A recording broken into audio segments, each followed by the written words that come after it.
Hello, traders. FX Pip Collector here. Today is Friday, November 21st, and this is my analysis for the US dollar index, and we're on the daily time frame.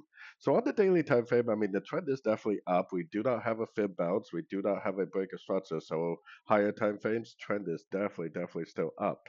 Going down to the 1 hour time frame, now we definitely do have that, shape that you see often at the top of a wave going on right here. So if we do get like a very significant break and hold below structure, then you definitely could start looking for shorts on the dollar. Then you would put your Fibonacci retracement on this whole move up and hopefully try to learn and earn at the same time, whether it turns into like an overlapping corrective pattern like this and goes back up, or whether it makes a brand new impulsive move to the downside.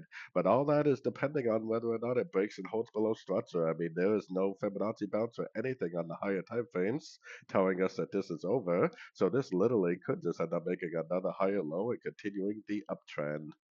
So anyways, don't forget to check out my website, linked over here in the corner. And as always, thank you for watching and happy trading.